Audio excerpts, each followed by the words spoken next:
দেশে প্রথমবারের মতো শুরু হয়েছে টাইফয়েড টিকাদান কর্মসূচি ২০২৫। রোববার ১২ অক্টোবর সকালে রাজধানীর আজিমপুর স্যার সলিমুল্লাহ মুসলিম এতিমখানা কেন্দ্রে স্বাস্থ্য ও পরিবার কল্যাণ মন্ত্রণালয়ের উপদেষ্টা নূরজাহান বেগম আনুষ্ঠানিকভাবে সারা দেশে টাইফয়েড টিকাদান কর্মসূচির উদ্বোধন করেন। এই কর্মসূচিতে ৯ মাস থেকে ১৫ বছরের কম বয়সী প্রায় ৫ কোটি শিশুকে আগামী ১৩ নভেম্বর পর্যন্ত বিনামূল্যে ইনজেক্টেবল টাইফয়েড টিকা দেওয়া হবে।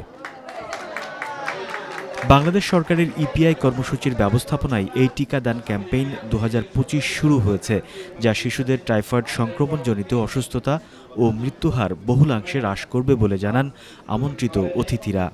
আমরা যে যেখানে আছি, যে কাজই করি না কেন, আমাদের কাজের ফাঁকে যেন আমরা সবাইকে বলতে পারি যে এই টিকাদান কর্মসূচি যদি আমরা ঠিকঠাক মতো পালন করতে পারি, আমরা টিকাদান কর্মসূচি যদি আমরা আমাদের বাচ্চাদের কাছে নিয়ে যেতে পারি, তাহলে সেটা হবে আমাদের বাচ্চাদের জন্য, আমাদের দেশের জন্য, সর্বোপরি আমাদের ইয়াংস্টারদের জন্য একটা বড় পাওনা। মাসব্যাপী আমরা এই কর্মসূচি আমাদের ৭৫টি স্থায়ী কেন্দ্র এবং ৪৫০টি অস্থায়ী কেন্দ্রের মাধ্যমে আমরা এটি সফল করব এবং আমাদের যারা কর্মী তারা প্রস্তুত আছে। আমরা চাচ্ছি যে কোনো শিশু যেন বাদ না পড়ে, একেবারে উচ্চবিত্ত থেকে শুরু করে যে পথশিশু সেও যেন এই কর্মসূচি থেকে কোনোভাবেই বাদ না পড়ে। Ladies and gentlemen, vaccinating children is a promise of prevention over treatment, of health over illness, and life over loss. It lays the foundation for a thriving nation where children grow into healthy adults who contribute fully to society. I thank you for making that promise, and I thank you for allowing UNICEF, the world's leading agency for vaccine procurement and system support, to be a part of this journey. অনুষ্ঠানে বিশেষ অতিথি মহিলা ও শিশু বিষয়ক মন্ত্রণালয়ের উপদেষ্টা Sharmin S মুর্শিদ বলেন, টাইফয়েডের মতো সংক্রমণ এর প্রতিষেধক হিসেবে এই টিকাদান কার্যক্রম বাংলাদেশ সরকারের একটি ইতিবাচক অর্জন। খুবই একটা সুখবর আমাদের জন্য, আমাদের বাচ্চাদের জন্য, এবং আমরা বাংলাদেশ সবসময় এই টিকাদান ক্যাম্পেইনগুলো খুবই সফলভাবে করেছে।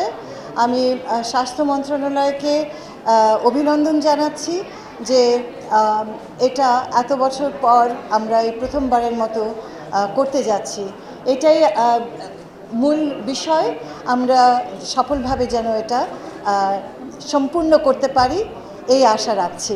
অনুষ্ঠানের প্রধান অতিথি স্বাস্থ্য ও পরিবার কল্যাণ মন্ত্রণালয়ের উপদেষ্টা নূরজাহান বেগম বলেন, ডায়রিয়া, রাতকানা রোগ সহ অনেক রোগ আমরা প্রতিরোধ করেছি, এবার টাইফয়েডও প্রতিরোধ হবে। সরকারের এখন সবচেয়ে বড় চ্যালেঞ্জ রোগ প্রতিরোধ করা। প্রতি বছর ৮,০০০ মানুষ এই টাইফয়েডে মারা যায়।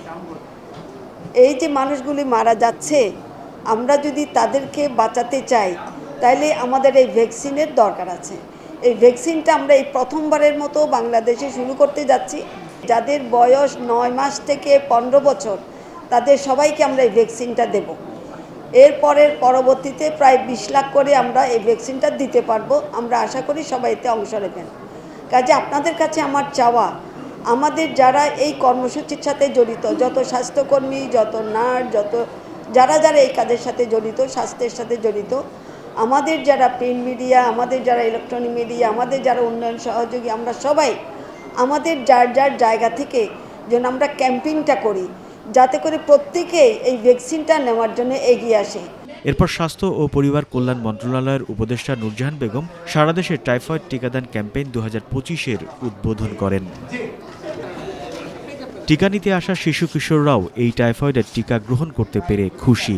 আমাকে যে টিকাটা দেওয়া হয়েছে সেই টিকাটা আমার অনেক ভালো লাগছে। আমি ব্যথা পাই নাই, আমার মতো যারা বাচ্চারা আছে তারা যাতে ব্যথা না পায়। আজকে যে আমি টিকাটা নিয়েছি সেই টিকাটা অনেক ভালো, আমি ব্যথা পাইনি। সেই টিকাটা যদি আমার মতো অনেক বাচ্চারা নেয় তাতে ভালো হবে। রোগ প্রতিরোধমূলক এই ধরনের টিকাদান ক্যাম্পেইন সারা বাংলাদেশে যেন চলমান থাকে, এ বিষয়ে সরকারের প্রতি বিশেষ দৃষ্টি আকর্ষণ করেন স্যার সলিমুল্লাহ মুসলিম এতিমখানা কর্তৃপক্ষ। আলহামদুলিল্লাহ, এটা আমাদের জন্য খুবই ভালো হয়েছে, কারণ আমরা প্রথমে চিন্তা করছিলাম বাচ্চাদের কোথায় টিকা দেবো, যে যতদূর শুনতে পারলাম বৃহস্পতিবার যে আমাদের অনুষ্ঠান এদিকেই উদ্বোধন হবে, সেক্ষেত্রে আমরা খুবই আপ্লুত হয়েছি। জিনিসটা আমাদের কাছে ভালো লাগছে। আলহামদুলিল্লাহ, আমাদের এতিম শিশুরা তাদের প্রপার ডোজটা বা টিকাটা পেল। টাইফয়েড এমন একটি রোগ যা সচেতনতা ও টিকাদানের মাধ্যমে সম্পূর্ণরূপে নিয়ন্ত্রণ করা সম্ভব। টাইফয়েডের টিকার এটাই প্রথম ক্যাম্পেইন, যা চলবে ১৩ নভেম্বর পর্যন্ত। এই টিকা তৈরি করেছে ভারতের সেরাম ইনস্টিটিউট। সরকার এই টিকা পেয়েছে টিকা বিষয়ক আন্তর্জাতিক মঞ্চ গ্যাভির কাছ থেকে। শাহরিয়ার রাজ, মেডিকেল পোস্ট, ঢাকা।